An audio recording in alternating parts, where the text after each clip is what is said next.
Here's a news story that mainstream media basically just ignored because they don't care anymore, right? Yeah, who cares? Knife-wielding Tren de Aragua gangbangers are repeatedly attacking border crossings in desperate move to force their way into the U.S. before Trump takes office. So Biden administration is just like, we're not really sure what's going on at the border here, but hey, it's mostly secure. Meanwhile, you've literally got a violent prison gang coming through the border in as many numbers as they can because they know things are going to change. Let's get into it. Here we go. Here's a pretty good synopsis from the New York Post. And they were the outlet to cover this just couple hundred illegals just bum rush the border wall. Since the riot broke out at the border in El Paso, Texas in March. And we have since learned through Texas Governor Greg Abbott that over 100 of the individuals involved in rioting at that moment were actually suspected Tren de Aragua gang members. Now, this is something that Abbott revealed yesterday as he broke down new state initiatives to tackle the gang's stronghold in the United States and specifically Texas. He mentioned that they've been moving migrants through smuggling efforts in Juarez, Mexico, through El Paso, Texas, where the riot broke out just a few months before. Okay. So we witnessed this riot firsthand, saw hundreds of migrants amass at the border before quickly turning on the soldiers who were keeping them at bay down there. Not much was known at that time about. So that event right there is what's precipitating this news story. They know because the story on this one was couple hundred of the illegals bum rushed the fence. And then eventually they were all arrested and all but 4 or 5 were turned loose into the United States. And we know of the couple hundred that were part of that group that rushed the fence, injured a bunch of the folks protecting it on the U.S. side. We know that about 100 of them, per the governor of Greg Abbott of Texas, were known members of Tren de Aragua. So there's a precedent there of, hey, we can just rush the wall and they're going to find out we're members of Tren de Aragua. Maybe, maybe not. Who knows? Because the border is so loosey-goosey at the moment. They know that they can get away with it because we literally just let them into the United States, a couple hundred of them, and said, hey, welcome to the U.S. Welcome to Estados Unidos. Come enjoy our country. Let's keep going.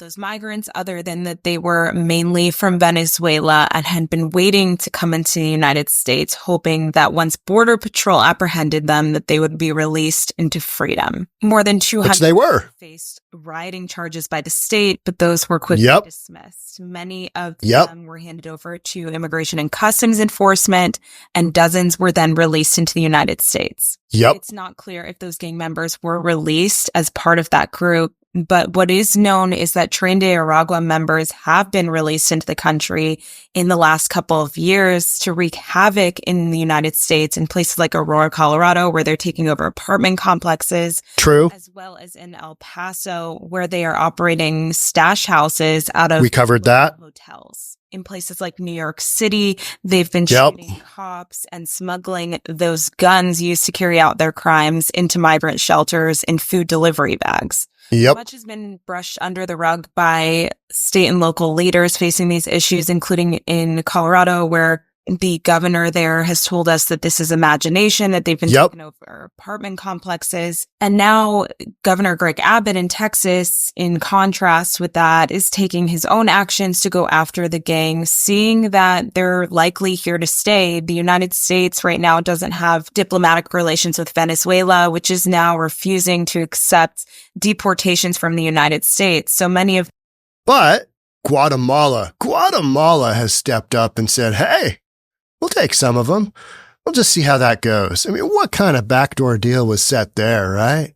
Hey, what would it take for you to take Tren de Aragua members into Guatemala? Well, yeah, right?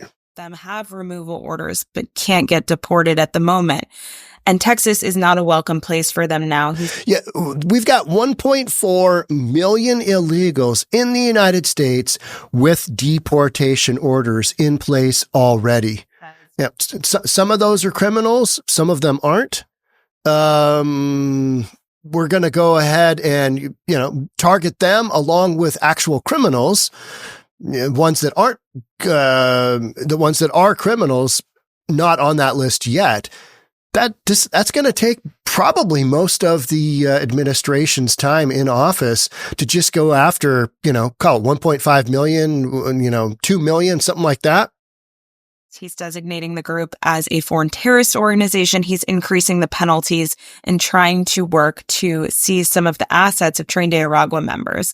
He's also looking to create his own database of Tren de Aragua members and is using state law enforcement to collect intelligence on them because the United States doesn't have access to those foreign databases or information on the Tren de Aragua gang and its criminals operating globally. Now, looking back on the migrant riot as the only outlet on the ground when that broke out to record it, it's something that is shocking but not surprising because we saw how violent and brazen those migrants were when they amassed and took down those soldiers.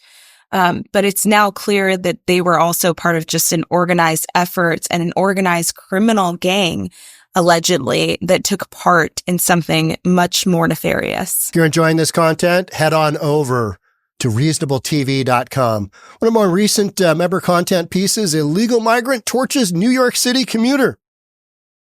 Some networks don't like to see a burning body on fire burning. So we got to put it elsewhere. Things, have extreme violence, that kind of thing. That goes on reasonabletv.com. What's that going to cost you? It's $3.99 a month. Less than a cup of coffee at Starbucks. $3.99, and you can watch it for free for 14 days, 14-day free trial. Do your thing. Thanks in advance. Back to your regular scheduled program. So much of what we got going on now at the border is just being swept under the rug because, it was a good run with Biden in office, but things are going to change. So let's not get too worked up with what happens there between now and January 20th, Inauguration Day, right? So, it's insanity that's going on, and as little coverage is being made of this. But we've moved on. Literally, we've moved on to the driver of the Tesla Cybertruck killed in explosion outside Trump Las Vegas hotel is ID'd as an Army vet. I mean, you've got some crazy news stories going on, right? It's like the border. Well, we already covered that. We knew that the border wasn't loose. We know that we got millions and millions of people into the United States illegally. But hey, let's go after that new shiny object, which is we've got terrorists in the country. Shocking. Right? We got a blown up, we got a fire-bombed whatever it was with the Tesla truck. It exploded. And then you got a guy just driving through, big, huge crowd, a la Daryl Brooks. Is that his name? I think it was. Daryl Brooks, DB. Yeah. I remember he did that. And he just a bunch of insanity going on. I think you've got some real terrorism happening. Just as we speak. And this is terrorism as well. These are folks that don't have any love for the United States, and they are hell-bent on continuing their agenda, which is selling drugs and prostituting ladies. That's what they do. Human trafficking, sex trafficking, and a bunch of other criminal, enterprises in there as well. And the Biden administration has just made them feel quite warm and fuzzy here at home in Estados Unidos, right? So some of the interesting quotes where you're going to see violence at the border because they know that it's going to change in 27 days. It's going to change. It's going to be different, and they're going to be sought after, he told the Post. Texas authorities were alerted to gangbangers' attempts to force their way into the U.S. by an anonymous informant who said that the violent border break-ins by the gang would continue every night around 3 a.m. Tipster said that the gang intends to cause harm to the Texas National Guard soldiers who were stationed there, especially when they are left alone with no agents to help them, Customs and Border Protection agents. Texas law enforcement source told the Post that gunfire has picked up big time along the El Paso border in recent days, adding that authorities have also had to fire more pepper balls at groups trying to breach the border. So the area where this is happening, the renewed violence is centered just a few miles down the border wall from where the Post witnessed a violent El Paso border riot on March 21st. You got a whole bunch of crossings happening in Juarez, right? because that's where El Paso is, just right on the other side. This is a big, big section because like Eagle Pass, where I was a couple of times, that's been shut down. I mean, they're still catching people there, but it's a fraction of the numbers that we saw in Q4 of 2023 when we had 302,000, border crossings happen in 1 month. I mean, just some nutty numbers that were not sustainable. But the Biden administration, if they wouldn't have been caught on it, if they wouldn't have had, news outlets flying drones over thousands and thousands and thousands of illegals being stacked up to be brought into the country, make your crossing illegally, federal offense, and then come on in, get yourself to your nearest border agent, and they'll send you to a migrant center, and then the migrant center will get you all fixed up, and in about a week, they'll ship you to Chicago, they'll ship you to Denver, they'll ship you to DC, they'll ship you to New York, anywhere you want to go that's a sanctuary city. Now all these sanctuary cities are still having to pay for all of these migrants, and that's becoming rather uncomfortable, and that is increasing homelessness in the United States. That was one of the impacts in the recent PIT count, which is the point in time count, where people kind of arbitrarily go out on one date, typically in winter, and they go out and see how many homeless people they can find, and they do a little tabulation, and that is what federal funds are based on, giving states and local entities to deal with their homelessness. But you've got all these people that came into the country illegally, and oftentimes they don't have housing, they don't have a sponsor, they don't have anything. So these cities got to take care of them, and they are basically homeless, and they end up in shelters or on the streets or wherever. And it's just one more piece of this puzzle that has gone wildly sideways, especially for the parents of the young ladies who were raped and then murdered. I mean, that's, an ongoing storyline that nobody really wants to take responsibility for in the Biden side of things, because it is not a good look. I think what's interesting to note is that El Paso is headquarters for Tren de Aragua. I think what's interesting is that El Paso is headquarters for Tren de Aragua, with many members passing through the border town before heading out for other areas of the country. New York City, Aurora, Colorado. You can go either east or west, because Texas is kind of centrally located there, and it's one of the quickest points of entry across the border illegally. So they choose to do that. It's just that Texas actually pushes back. California, not so much. We just don't hear about California, right? Nevada, Arizona, crossings are happening there, but it's just not as efficient because, the distance they need to go to get there, it's just, XYZ percentage further, and it's more cost, and, get them into the country as fast as you can, get them through that Darien Gap, get them into, Panama, get them all the way up and into Mexico, and then point of entry, El Paso, Texas. Avila, the retired Department of Homeland Security agent, said the gang has teamed up with cartels on the Mexican side of the border to conduct smuggling operations. That's comforting. But we knew this, we knew this was ongoing. We knew this was happening, and it was happening right under the Biden administration's nose. They didn't do anything about it. I mean, they put Kamala Harris in charge of the border, right? I mean, whatever that was. Oh, it's just investigating 3 countries and their origins of, people coming into the U.S. Just investigating. Latest warning of the gang's increased violence is linked to anti-American ideology that Avila compared to that of terrorist groups. You know what? It is terrorism. I mean, it's domestic terrorism. It's outsiders creating foreign terrorist influence, but they're almost becoming, part of the American culture from the standpoint, we just let them in. And that whole notion of, no, there's nobody taking over the apartment buildings in Aurora. No, that's not happening. That's a figment of your imagination. And in reality, that happened wildly out in the open. It's just that nobody wanted to admit to it because it looked really bad for the Biden administration.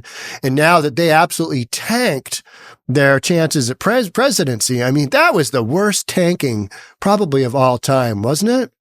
You're going to hold up that guy for president? You're going to hold up that guy for president and try and tell us that guy is okay mentally?